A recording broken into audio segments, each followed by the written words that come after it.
Tonight on the Fanatic Forum, we're talking wrestling tonight with local Kentucky wrestling legend Vic the Bruiser. Plus, we got some other comic books and other geek stuff to talk about. But first, we got to show you this.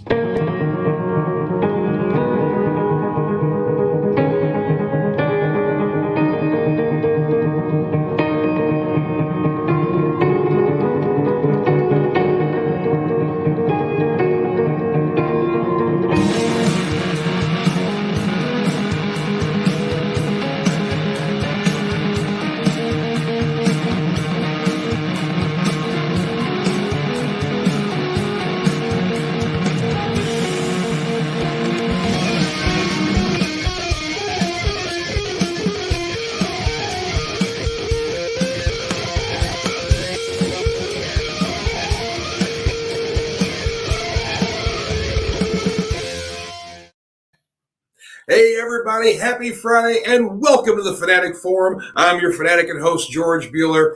We got a good one for you here today. Wrestling fans, we've definitely got a treat for you here because especially if you grew up in the Kentuckiana area here, you know him. He is a fixture of the Kentucky wrestling area group, Vic the Bruiser. So we got him coming on here. I'm excited to talk with him. Plus we got some new comics to share with you guys. So whole lots of stuff to celebrate here. And of course, there's lots of, Black Friday sales are coming up at your local comic book shops. So definitely keep your eyes peeled about those. I know I've seen a few of the Louisville area have kind of posted about, sales they've got coming up. Clobberin Comics has definitely got a sale coming up on Black Friday as well. So keep posted to their social media about that. So all kinds of good stuff there. Of course, plus Black Panther Wakanda Forever is in its second week now of release in theaters.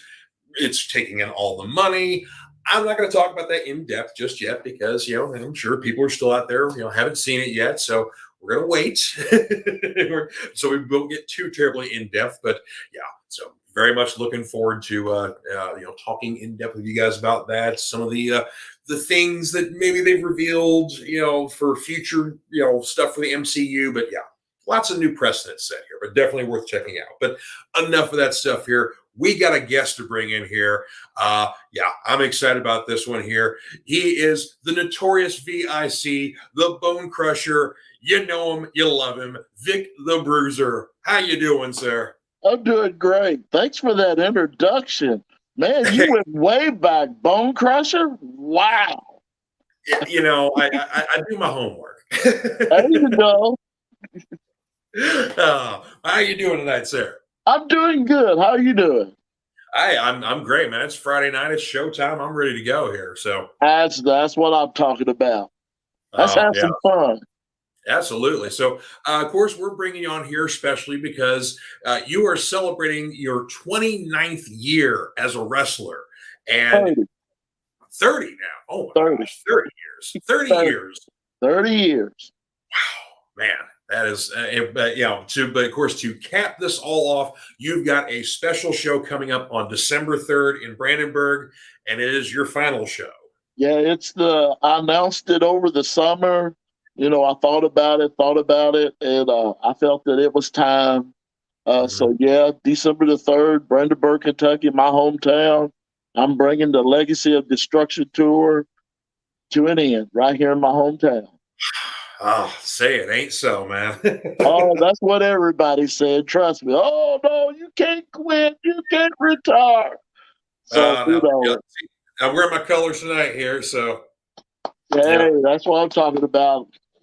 Yeah, because, of course, I know you best from Ohio Valley Wrestling and then also from lots of other independent promotions in the Southern Indiana, Kentucky area where you've wrestled. But, tell the fans here, who else have you wrestled for aside from OVW?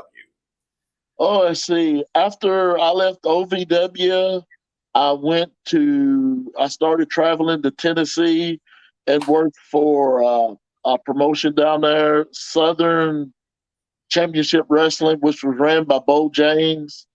Okay. From there, I went on and started wrestling for Dale TNT Man at USA Main Event in Bowling Green.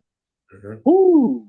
I mean, then from there, I started working for Joe Bailey's BBW promotion, which I stayed there probably the longest.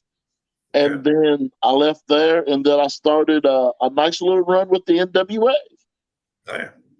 And of course, you were formerly a Southern Heavyweight Champion. So, yeah. So that's Southern Heavyweight Champions, Southern Tag Champions on 2 different occasions. Once with Mean Mike Samples, the other one with Handsome Jason Lee. That's right. Yeah. So those are both prestigious titles. I mean, there's been lots of great people who have held both of those. And of course, I love like the Southern Heavyweight titles, kind of, in relation to kind of like the Intercontinental Championship, where it's kind of the, it's the up and comers title there. So, oh yeah. Yeah. So I like that. So, of course, you've had some, great pedigree in your training, with basically how you started with, and having 2 very prestigious trainers, start you off. Yeah. I started out, a lot of people don't realize this. I started out with Jeff Jarrett down in the USWA Wrestling Academy. And then after he was getting ready to get signed, I still went down there. I traveled down there every Sunday.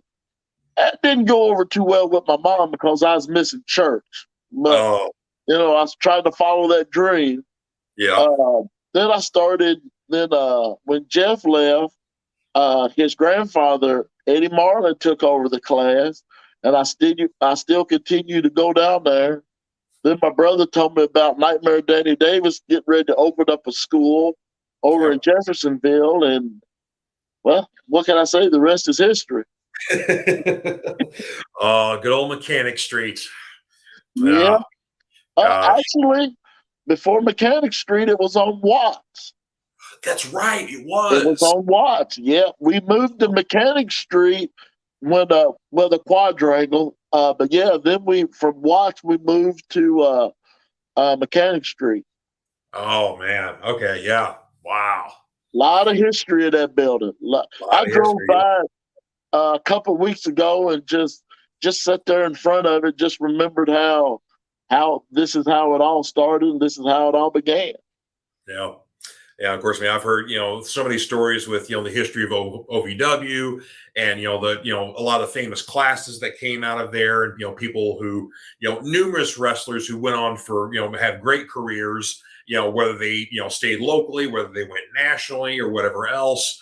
But yeah, so many stories of that building on Mechanic Street, and I'd been in that building where there is no heat and there is no AC. This is I can't say I'm the only one, but I guess of my era, of my generation, I mean, I've got to see. I trained with Nick Dinsmore. He went on to become Eugene. In wrestling terms, I was married to Doug Basham for many years. He took me on the road with me. He took me on the road with him, and he went on to become with Damager, the Basham brothers. Just so many guys that I had the chance to share the ring with and travel with went on to become big superstars, wrestling superstars. And I still stay in touch with them. That's awesome. Yeah. I mean, that's got to be some kind of bond you guys form with basically just, being in the trenches, riding the roads, all that kind of stuff. So, I mean, just, that's what this business was, the guys that laid the trails for us. That's what they done. And that's what we did. We tried to continue that tradition. Oh, yeah. I love it. So we're definitely going to talk more about wrestling for sure, but we got to geek out here because, I love talking about comic books on here. There we go. Yeah. And so I got some new books I'm definitely going to share with y'all here and see what you guys think for my picks of the week here. Cause my weekly stack is fairly large. I get sometimes like 10 to 15 books a week on average. So wow. Yeah, it's a problem. Back in the day, I'd give you a run for your money. I used to have about 20. Woo! Yeah. There's some weeks I have that. I think next week is a big week for they're throwing a lot of stuff at me. I know Marvel's got a bunch of Avengers stuff going on. So that big storyline's coming up here. So I think I've got like 3 or 4 Avengers books I got to buy next week. So it's problems. Yeah. All right.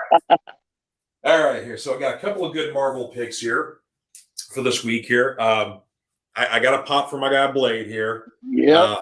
Yeah, he's got a one shot. And this is one we've been waiting for, especially been reading Avengers, where Blade has become the sheriff of the Vampire Nation. Well, we finally get to see kind of what's been going on since the sheriff has taken over. So nice one shot, kind of just, we'll see further adventures, I guess, of what's going on with Blade, further developing in Avengers. But yeah, it's a nice, good one shot for Blade fans. So definitely worth checking out. For Star Wars fans, a new mini series here, The Hidden Empire. Ooh. Yeah, so this is kind of the third part of the trilogy they've been doing. Start with the War of the Bounty Hunters, and then they did Crimson Reign, of course, talking about Kira and the Crimson Dawn coming back. And then this is kind of the third part to cap this off. And this portends doom for Lady Kira. So she's pulling the trigger on all of her big plans, and she's kind of laid things out like her ultimate goal is to basically rid the universe of Darth Vader and the Emperor. But, well. So let me get this. So this storyline is in between, Vader and what is it? Between what? It's between Empire and Jedi. Oh, okay.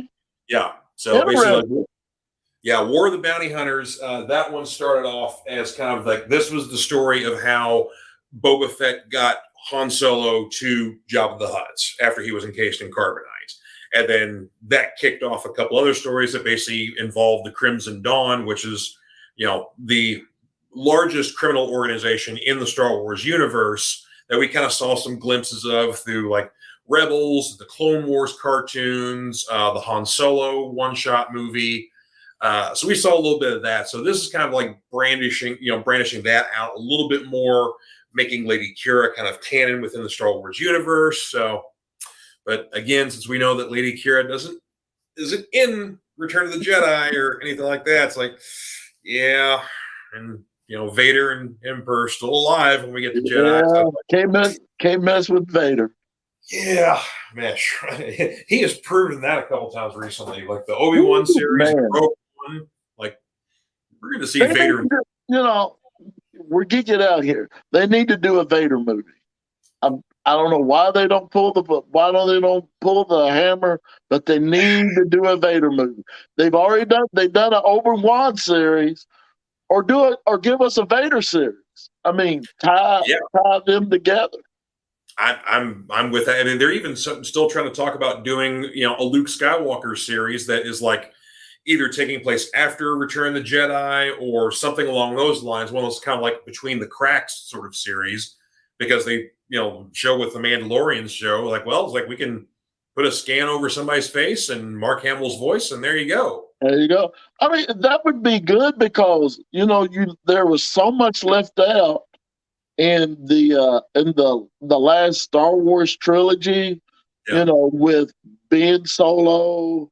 It would be kind of fun for them to try to, see what happened there that led to everything. Yeah. I know. And of course, I've always wanted to see more of the story of the basically between Empire and Jedi. It's like, okay, last time we saw Luke, he had his hand cut off and he's got the truth about his father. And then we see him return the Jedi. He's all back in black and, killing people left and right and fighting rancors. Like, whoa, where exactly what happened? Yeah. Wait a minute. What happened? I'm sorry. Yeah. So one day, I mean, Disney Plus is throwing all kinds of stuff at us, so it's coming, I'm sure. All right, so got a couple independents to share with you here. This was probably my pick of the week as my favorite book. This is from Vault, Colin Bunn's new book, Door to Door, Night by Night. If you're a fan of the series Supernatural and basically loved all the other monster hunters like Bobby and all those other guys and wanted them to kind of have their own show, this is that. We've got basically a group of people that are door-to-door salesmen selling like photo packages to support your local fire department. And one of the members they pick up on the road, she maybe has some ulterior motives and maybe she's a monster hunter and she kind of gets the others involved in that. Awesome. So Yeah, so lots of fun. It's definitely a horror book, but it's got a lot of humor in it. Also, not for kids because there's a little bit, a little bit TVMA here. But yeah, it's worth a read. So Colin Bunn's probably, between he and James Tinian, those guys are writing all the horror books right now. So Okay. this was an interesting one here from Image. This is called Chroma from Lorenzo De Felici. This is a gorgeous book here. And if you really like a kind of a nice fantasy book where you don't really know what's going on, but you're intrigued, this is a good pick here. We're in a world where we're not sure if it's a post-apocalyptic sort of thing or whatever it is, but a great society has fallen, and what's left, everybody's kind of like living a colorless life. We're scared of these monsters that live outside of our walls. And so we have this ceremony we do every year to kind of remember how things changed, remember these monsters, and kind of offer up a bit of a sacrifice or whatever else. But a young member of this colony kind of finds out some of the darker truths about what's really going on here. So, but yeah, let me turn a couple of pages here, but just some. Yeah, just some really, really, very gorgeous art in here. Oh, wow. Yeah, it is. Yeah, so, but yeah, it's a 4-part series here that the Image is putting out, so I'm very intrigued. Even after the first issue, you kind of have an idea what's going on, but still, they're being a little cheeky about it. So, next one here, this is issue 2 of Junkyard Joe. I didn't get to talk about the first issue of this, but if anybody read the Geiger series that came out last year, Junkyard Joe was referenced. But basically, he is a robot that served in the U.S. military during the Vietnam era. And that was basically like a government experiment or whatever else. And so all history of this character was wiped from U.S. records and military service. And only a few of the members who served with him actually remember him, but still think maybe they were imagining stuff, whatever else. But one of the guys who was in his platoon had kind of this little Beetle Bailey kind of cartoon that he drew for years, and basically he retires, from doing the comic strip, and Junkyard Joe shows up on his front porch. Wow. So, like I said, this is the second issue of a mini series here, but beautiful art here from Gary Johns. Gary Frank, and Jeff Johns is doing the writing on this here. So, yeah, really cool stuff. Kind of a nice mystery, but also, a lot of the little military stuff in there as well. So,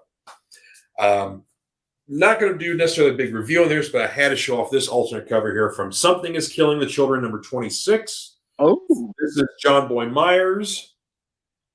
So, look at that artwork. I know. I love John Boy's. He's a friend of Clobbering Comics, and he sends us a lot of his artwork for sale. But yeah, just extremely dynamic artist here. So, but yeah, fans of Something is Killing the Children are waiting for that issue to come out because it's been a couple months since they got a book. But yeah, I couldn't put that one down. My only slam of the week that I did not like. It pains me to bash a Batman book here, but you're killing me. Yeah, this is of course a tie-in for Dark Crisis. They've been doing these World Without a Justice League one-shots, and so this is basically the last of those featuring Batman.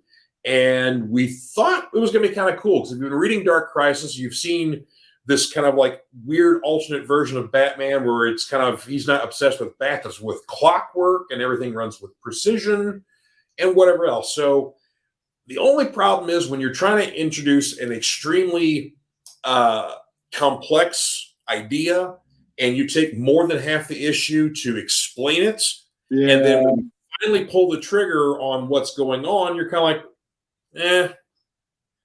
So and that's unfortunate because I've really enjoyed the Dark Crisis miniseries right now. I mean, it's just really good old-fashioned DC fun with just throwing everything at you and fighting all the bad guys. It's a really fun, big event miniseries. But yeah, that tie-in there was just not very good. I was kind of looking forward to that one too. So, but yeah, that's my only slam of the week. That's pretty good there.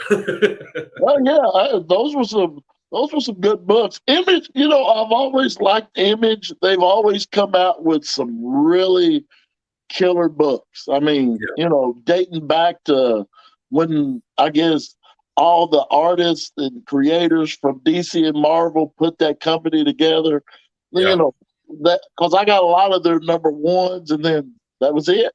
I know, Some right? respond, but all the rest of them, it was like, this is good stuff, but this was it.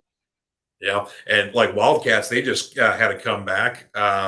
DC brought them back. They started kind of trickling them back in some of the Batman family books. Yes. But yeah, their series is back with their number one, and that I've reviewed that book last week, and that was easily my favorite of the week. That was, to me, that is a textbook perfect way to bring in a kind of reinvigorate a new team, but also incorporate them into the proper canon as it is today. And yeah, that was just perfect. Cool. So I can't wait to read the rest of the series. So, oh, we've got a couple of comments here. Just want to, let's see here. We got Emil says hello, sir. Hello. Dave Manley, a friend of the show here, saying it's Buehler and Bruiser. Interesting tag team. Hey, I'm not sure. And John saying howdy, George. And good to see you, John. All right. So before we get into all the further wrestling talk here, we do want to give a nod to our sponsor here. So we'll give ourselves a break here for a moment. We'll be right back. Okay. Comic Books for Kids provides comic books to kids in hospitals and cancer centers across the U.S. It's a place where we can all work together to make sure every child has a comic book. 100% of all proceeds go towards the kids. It's about making a difference, and while they're in the hospital, allowing them to fly like a superhero, battle dragons, or rescue teddy bears. We are in every state in the country and now support over 160 hospitals. Every month, we add more. Visit cb4k.org. All right, we are back, sir. All right, so first off, before we get into talking, I got to promote the big show here coming up here. So Saturday, December 3rd, Brandenburg, the Farm Bureau Community Building. That's on Hillcrest Drive. So what can we expect for the show? Well, I know there's some surprises coming up. Yeah, there's surprises. I was glad that Rob Conway reached out to me, and he's going to make an appearance. He's not working the show, but he's going to make an appearance because me and him back in the day, we threw down. Yeah, me and the Iron Man, we threw down. Another guy, we was talking about how I've seen guys that I've worked with, guys that went on to become mega stars.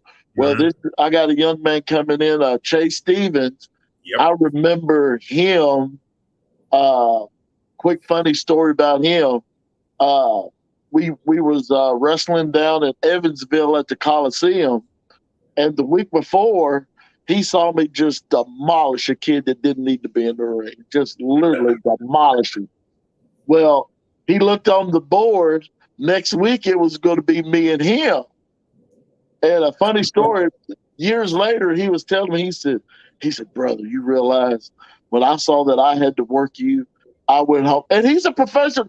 Now, here's the kicker about that. He was actually training.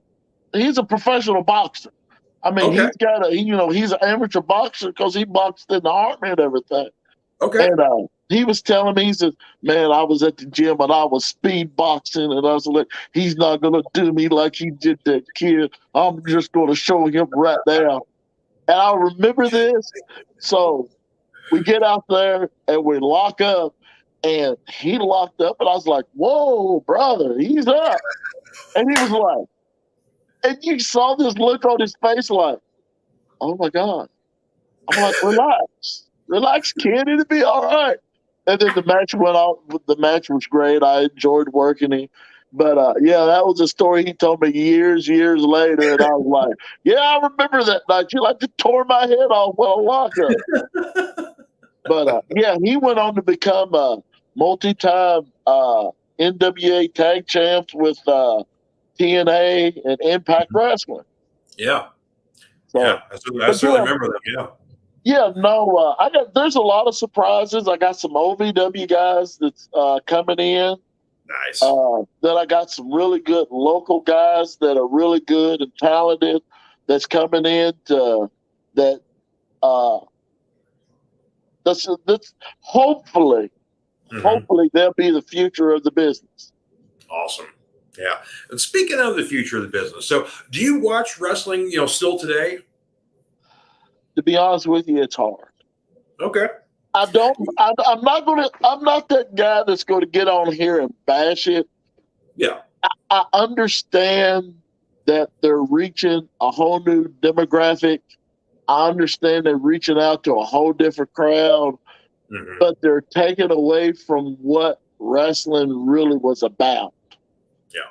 Uh, when I broke into the business, it was about loyalty. It was about uh, it was a brotherhood. I Hmm. mean, we took care of the business. We didn't let every Tom, Dick, and Harry get in. What you see on TV, it's strictly entertainment. It's to me, it's not really wrestling. Yeah. There's no big rivalries. Okay, you go back to the '70s, you had the Lawler Dundee, you had Hmm. the Gilberts and the Lawler. Then you jump to the '80s, you had Hogan and Savage, or Hogan and Orndorff, or Hogan and I mean, it was always you had that big rivalry that drew people like me, that drew people like you, that drew Yep. people that loves professional wrestling. That's what drew them. They don't do that now. I No. mean, go ahead. I mean, they just don't do that now. Well, and I think too, there's something that's a bit of loss of the storytelling. Yeah, You know, that's the it, main thing right there. yeah, and and we're letting something build a little bit. Don't necessarily pull the trigger just because you got to get TV ratings. And have your world title match. That should be on a pay per view, perhaps, or On live should be. TV. Yeah, just have it on free TV. Yeah, so yeah, we've seen a lot of that. But of course, for as long as you've been in the business, you've seen a lot of changes go from basically kind of the traditional kayfabe with the internet kind of killing that to what we have today. So, what are some of the benefits? What are some of the negatives of the time of year that you've been in wrestling? Oh, the benefits when I broke in, I mean, you know, one, guys that you was going to be in the ring with, you didn't get seen with them. You Yeah. didn't, everybody knew we pretty much traveled together.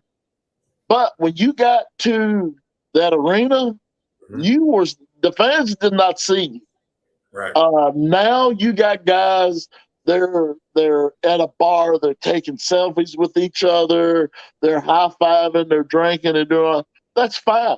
But how are you going to convince you that you're going to tear this guy's head off? Yeah. I mean, they've just seen you taking pictures, drinking a beer, hanging out. Now you're going to go out there and you're going to, oh, I'm going to kill you. I'm going to do this to you. And you're like, wait a minute, I just seen y'all with a selfie. Yeah. Uh, and I've tried to reach out to a lot of the younger guys, and I tell them, I said, guys, this is, you know, you can't do that. They look at me like, oh, well, you're old. You don't understand. Yeah, well, okay. But I come up in an era where if you stepped out of line, you got thrown into the ring with the Moondogs. And let me tell you, Yeah. I've been in a Moondog Battle Royal. Oh no. They're not fun. That's Cool. all I'm going to say. I mean, luckily I survived them. See, we had a thing where we did it was called the Loop. You did Mhm. Memphis on Monday. Tuesday was the Gardens. Mhm. Wednesday was Evansville. Okay. Thursday you had off. I didn't have off because I had to go over to training. Friday, if you were doing Memphis TV, you left out at 1 o'clock in the morning. You Mhm. drove 7 hours. You slept in a car, then you got up and you got dressed. You did Memphis TV. Then you would do a show for Lawler, maybe, or you would just hop in your car and you would go to the fairgrounds in Nashville and crash because you've been on the road all night and all day. Yeah. Wow. Yeah. These guys don't know what traveling is. I remember sitting in the locker room and some guy said, "Man, this 2-hour drive killed me." I'm like, I can do this in my sleep. Oh, 2 hours. Well, it seems to me too that, it used to be that the TV show was basically just a commercial for going to see Live at the Garden, Memphis Arena, or whatever else. So, because that was the bigger draw, is to go see the live show because that's where the stuff happened. Yeah, and they never gave nothing away on TV back in the day because they wanted you to buy a ticket. Yeah. Yeah, because I was a regular, tuning in for Memphis wrestling. I mean, I grew up in the city, in the Louisville, Southern Indiana area as a kid. So before I really got into WWF, I was in Memphis already. So, and if you remember old Memphis, their main event, it never ended. You would always hear Dave Brown and Lance Russell say, "Oh my God, we're going to keep the cameras rolling. Tune in next week to see what happened." Well, they was building you up for Memphis. They was building you up for Louisville. They was building you up for Evansville. They was building you up for Nashville that Saturday night. But you tuned in the following week, and they picked up where you left off, and that just made you just go right back, and they recycled everything. They don't do that now. Like you said, they give it away. AEW, they give away everything. But they're trying for ratings. Here's something else. I know it's a game. I understand it. I know it's all about ratings, but they're too busy trying to beat WWE. Yep. Look, there's a reason why WWE has been around for as long as they have. I don't agree with a lot of stuff that they do, but you're not going to knock them off the pedestal. I mean, I'm sorry. When you think, look at what happened to WCW. Just when they had Vince down like this, Vince popped up, and they was like, "Oh my God, what are we going to do?" Then they started handing out these big money contracts.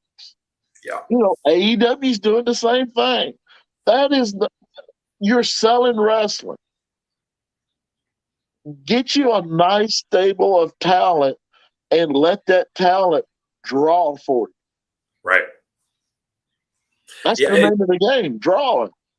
Absolutely. I mean, of course, the ironic thing is there's more real life drama going on backstage with AEW. And you listen to the news there. I mean, good Lord, everybody's fighting back there. So it's like, get a camera back there. It sounds like it's more interesting back here. Let's go back there and see what's going on.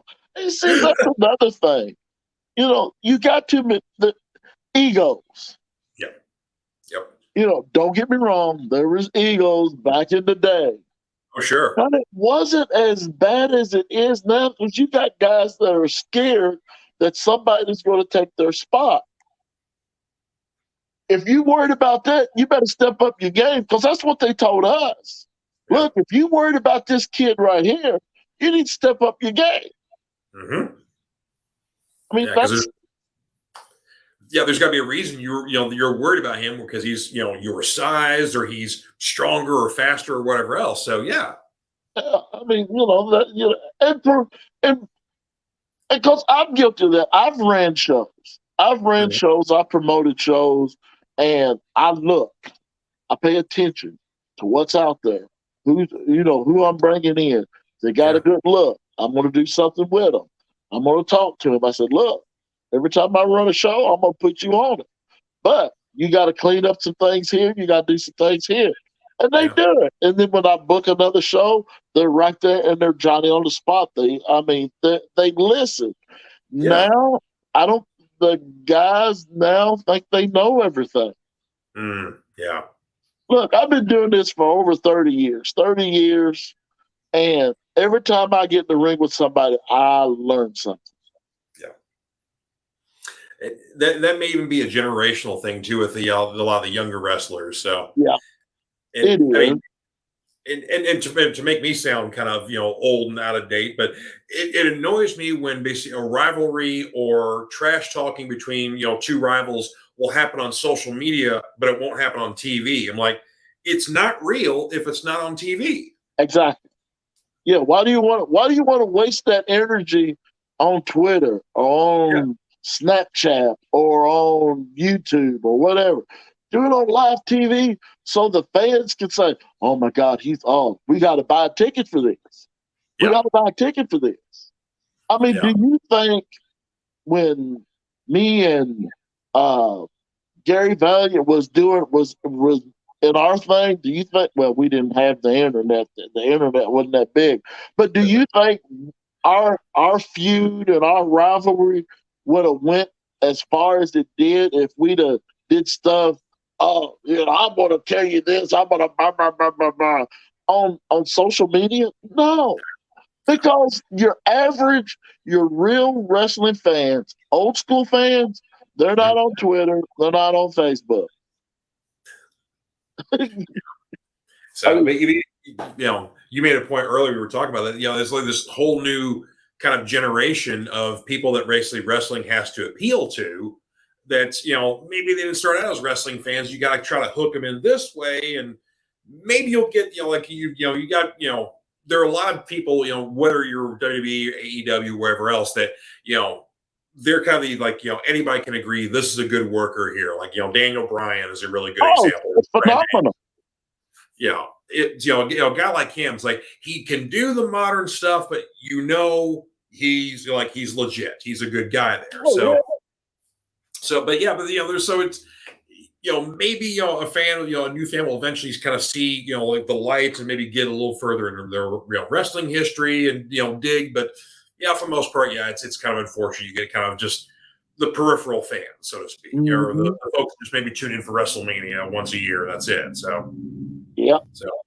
So, well, here's a question I've always wanted to know. Of course, as a wrestling fan, I know what a good match is because exciting things happen. The guy or the girl you want to win does, or whatever else. So that's, as a fan, that's, what's exciting to me, what, makes a good match. But for a wrestler, what makes a good match? What would be the differences that a fan would say, this is cool, but a wrestler would be like, nope, that's not? The formula for a good wrestling match is two things. You gotta have a dynamic heel. Mm-hmm. That's the bottom line. You gotta have a dynamic heel that the people's going to despise as soon as they hear his music and they look at him. They're like, "That's a no good so and so so and so." Two, you got to have that baby face that's going to come out there, going to kiss the babies, going to hug the ladies, going to high five the guys. He's going to get in there and get the crowd going. Second formula is the two guys has got to work well together. I mean, I've been fortunate to be in the ring with some of the best. Some of the best heels, some of the best baby faces. In theory, the heels call the match.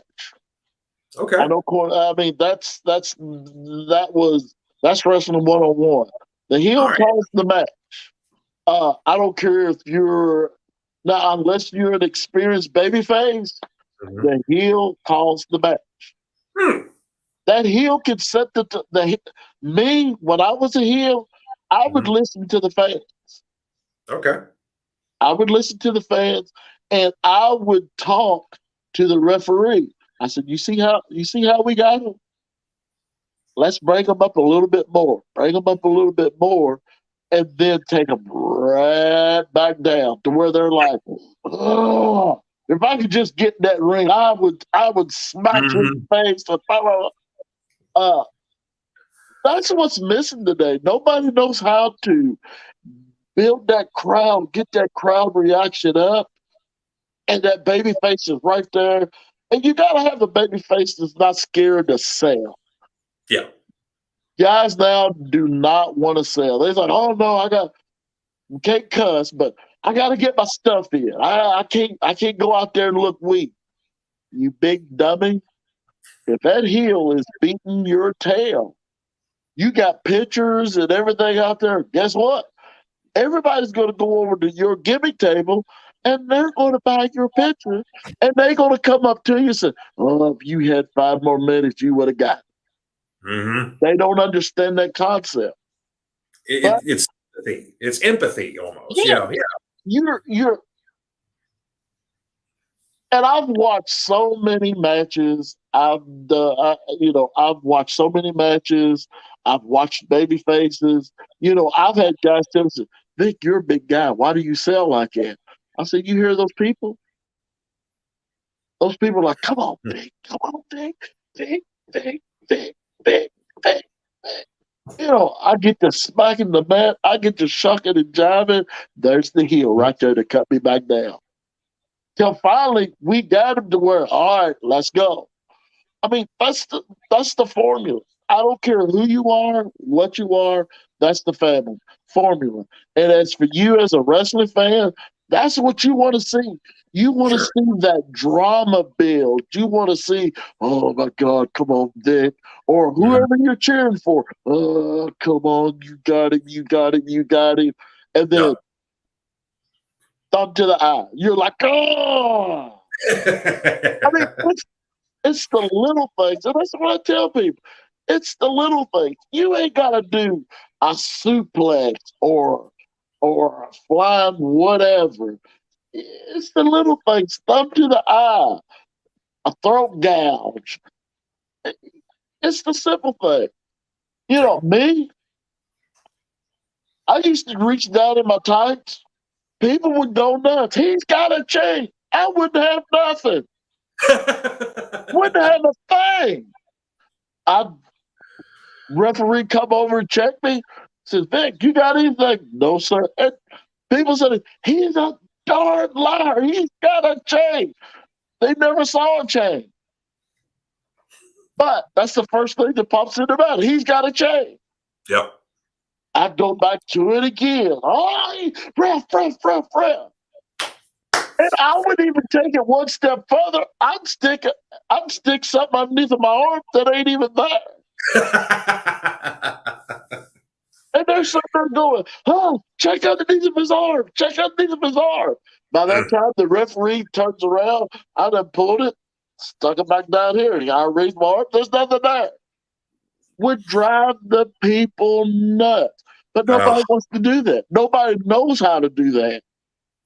Yeah, and then you're right. That's definitely what makes live shows lots of fun. Because I mean, I love for me, like I like cheering for the faces, but I always found the heels more interesting because of just working the crowd and yelling at the little kids. They're yelling back at them, or the grannies that are they're shaking their fists at them. They're yelling back, shut up, you old bag, stuff like that. That's right. I love that stuff.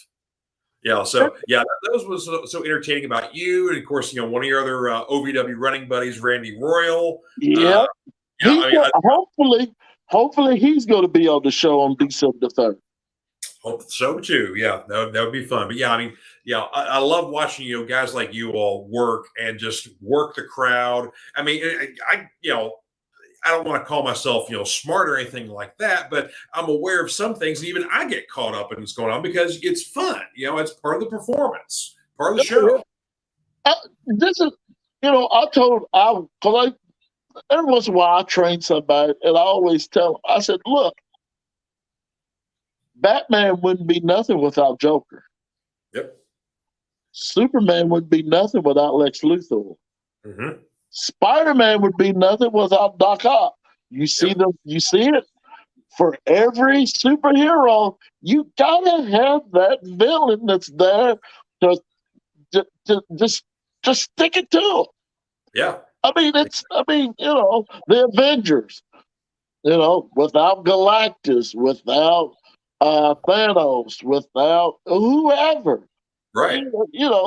They're Earth's mightiest hero, But if you ain't got that billing, you know, the press against them, okay. Yeah. I mean, Great. seriously. Yeah, you got a bunch of boring dudes. Yeah. Exactly. You got a bunch of guys in tights with shields and everything.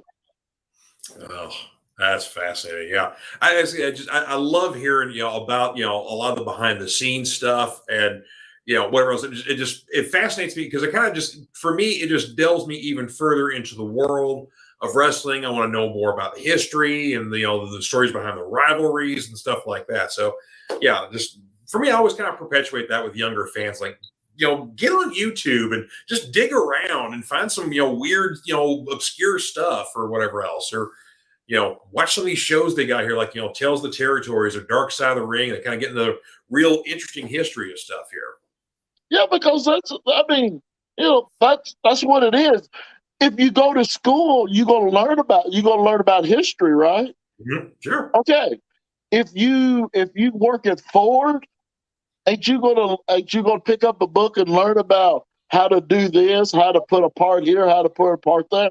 Okay, if you break into wrestling, why wouldn't you want to dig up some old? I tell everybody, if you want to learn how to work, watch Memphis. Yeah. Memphis wrestling was the best. Oh, amen to that. I mean, Memphis wrestling was the best, not only because I was able to be a part of it, but I grew up watching it. Tojo Yamamoto, Dutch Mantel, Bill Hickerson or P.Y. Chuhai. I mean, if you want to learn how to be a heel, you watch Memphis. If you want to learn how to be a babyface, you watch Memphis. I know. The Dirty Dutch Mantel was probably my all-time favorite heel in the Memphis territory. And just, I mean, folks, if you don't he is the living embodiment of Yosemite Sam, but 10 times bigger. Yeah.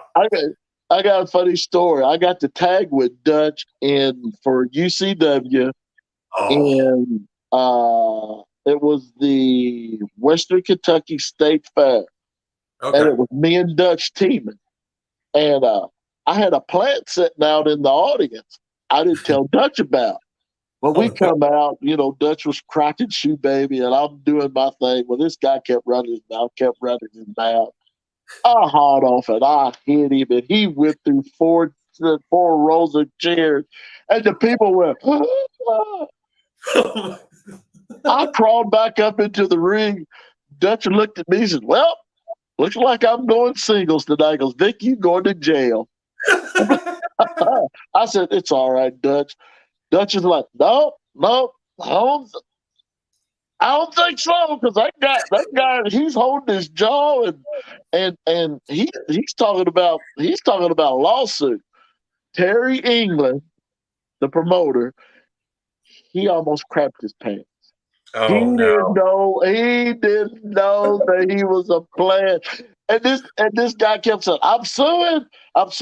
He can't touch me. I was on the other side of the rope. Pop, pop, pop, pop, pop, pop, pop. So the baby faces come out, and the referee looks at Dutch and says, "What do we do?" Dutch said, "I guess we'll continue until the police come and get Vic." So finally, we get over in the corner. I said, "Dutch," he's like, "Yeah, I know that guy. That's a plan." He's like, he said, "Don't ever do that to me again. Please let me know, because I just knew you was going to jail." And we went out there. It was fun. And every once in a while, when I run into Dutch, I'll ask him. I said, "You remember that night in Hopkinsville?" He's like, "I just knew you was going to jail." That's all he kept saying. "You're going to jail. You're going to jail. You can't do that, bitch. Going to jail." I love that. That's the stuff that these younger guys won't ever. I doubt will ever. I won't say won't. Probably they want to experience it. Yeah. I mean, because there's no more Dutch Mantels out there for them to tag with. All the veterans that I had that I grew up, that I sat in the locker room with and talked to and just listened. Mm-hmm. You don't have that leadership there anymore. Yeah. You know, I had a kid come up to me, well, not a kid, a young man said, you know, Vic, this business is going to miss you. I'm like, no, it's not. He said, you don't realize how you've touched so many guys. I said, you've touched me. I've watched you. I've listened to you. I've watched your match. I mean, you're just, this business is going to miss Vic the Bruiser. I'm like, well, I appreciate it, but it'll still continue. Oh, sure, absolutely. So, you know, but he's right, because you know it's great to have a lot of veterans around that still practice kind of the old ways and still try to get a little bit try to get them the modernizing a little bit, but still want to keep just the old simplicity of just if it ain't broke, don't fix it. Exactly. Yeah, got a couple of comments here from our buddy Brian Wensloff. Here is also another wrestling fan saying it. His opinion, Piper is the best heel on the mic, and he thinks that MJF channels that for this generation. I agree. Yeah, I love MJF. I really do. Yeah. He's the epitome of old school heel. Yeah. And they're not doing nothing with it. I don't understand that. They put him in some of the back, when I started watching him, they put him in some of the stupidest situations, like the dance thing with Chris Jericho. What? I don't know. You don't do that to a guy that's on fire like that. But what do I know? Well, it will make you feel a little bit better that tomorrow AEW's got a big pay-per-view Full Gear tomorrow night, and MJF's going after the title. It's him versus Jon Moxley. And in my opinion, if they don't put the title on that young man, they're gonna drop the ball. Yeah, I 100% agree here. And Brian says, "Long live pro wrestling." I agree, sir. Yes, sir. Yeah. For me, of course, like I say, I love, of course, a lot of the stories, whatever else. And, a lot of the shows you see now, like the Tales of the Territories, the Dark Side of the Ring, a lot of wrestlers are telling stories of basically, fans maybe taking things too far, buying into things, and maybe the lines of reality have been blurred. Did you ever have any experiences like that in your career? Oh yeah. Oh no. We were working. See, back in the day, a lot of the bars used to book wrestling shows. Mm-hmm. And we were doing a bar show, I'm wanting to say in Winchester, Kentucky, maybe. Okay. It was a big show. It was for Dale Mann, USA main event. Okay. And the main event was me and Mr. Breeze. He was the champion. All right. And we'd had this long feud, and we was taking it everywhere. And we was at this bar, and I come out, I was on these people. There's nothing better than messing with drunk people, because it was a 21 and over show, so there was no kids. So you was allowed to cuss, but I never really cussed. The most I ever said might have been hell. You know what I mean? Nothing like you. I had these people. I had this front row of guys and girls. They was living. Well, when it was time for me to get my heat on Mr. Breeze, I had a straw, a simple drinking straw. Okay. My mentor Rip Rogers showed me this trick. I had a straw. I was working Breeze over with this straw. These people like, oh, if I could. Now, mind you, all we had was a rope. There was no barricades. There was a rope. Oh, okay. I kept working Breeze with this straw. These people said, he's got something. The referee was checking, couldn't find it. Finally, I got Breeze at a rest hold. Well, no, it was like in a chokehold. And I was putting my foot on the ropes and, doing that. And the people, they were just, they was living. Well, we was working the sleeper hold spot. And the referee says, Vic, there's a guy getting ready to jump into the ring. So I looked at the ref. I said, let me know when he gets close. I said, Vic, he's coming up to the ring. I said, let me know when he gets a little bit closer. Mm. He got his head into the ring and I football putted him. Ooh. And he was slumped over the ring just going like that. So so the referee pushed him out of the way. So I got Breeze back in the hold again. Now this is when it got crazy. The girl decided that she was going to get into the ring. Oh no. I'm like, so the referee's telling me, Vic, the girl just crossed underneath the barricade. Vic, the girls just walked up. The girl just walked to the ring. Vic, she's sliding in. I let Breeze go and I put her in a chokehold. I literally choke her out. So next thing, it gets even wilder. So I guess this girl I guess it was her brother or something. When he comes into the ring, I choke him out. So I got two people choked out in the ring. The boyfriend's laying out on the floor. Me and Breeze says, all right, it's time for us to go home before you get killed, Vic. He hits me with the roll up 1, 2, 3. The crowd goes nuts. Here's the funny part of this story. Okay. The manager of the bar thought it was all play. Oh my God. I remember he went up to Dale, man. He's like, man, I didn't know y'all had that many moving parts.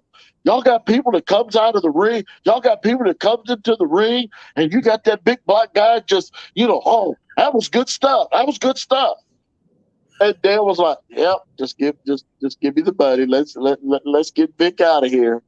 By the time I got dressed and everything, the referee said, "Vic, they got the state police to get you out of Winchester because there's people outside waiting for you." I'm like, "Woo!" Oh no. Dale said, "Well, you earned your money tonight." So I had to crawl out a window because I couldn't go out. I couldn't go out. Oh, God. I had to crawl out through a window, shimmy down, walk to the car. The state troopers was there. They was like, "So you're the one that we got to escort out of Winchester?" I'm like, yeah. He was like, "Man, we miss all the good stuff." Man, we miss all the good stuff. So they got me out of Winchester, and I went home, and I laughed about that all the way home. I would too. And I love that. That is awesome. Oh. Well, we got time for one more question, and I'm going to let Brian do this one for us here. So he's asking, who is your wrestling Mount Rushmore? My wrestling. And just not necessarily have to be like what the industry itself, just, for you personally. Okay. It's Stone Cold Steve Austin. Okay. Tracy Smothers. Ah,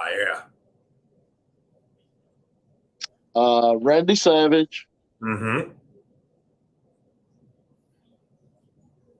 And, man, Kurt Hennig. Ooh, okay. Yep. Now that's an interesting pick there. Yeah. Okay. I got the record, Kurt Hennig. You did? Yep. Oh, that's awesome. Of course, I mean, I know you and Tracy had a great mentor relationship as well. So Tracy was my very first professional match. Oh, he was doing the smoking the Young Pistols. Pistols. Yeah, for WCW. Yep. Wow. Yeah, that's awesome. So yeah, those are good picks. I like those. So yeah. If you can't get out of the South and be a wrestling fan and not know who Tracy Smothers is, the Wild Eyes. Exactly. Ooh. Yeah. Yes. That guy's got some, great history, great matches there. I mean, I got to see him, before he had retired, he wrestled a lot for OVW towards the end of his career. Just even coming to the shows in E-Town, just these little house shows here. Man, he had the crowd in the palm of his hand the whole time. Me and him wrestled 180 fair shows for Joe Bailey. Wow. Yep. That's 180. awesome. Yep.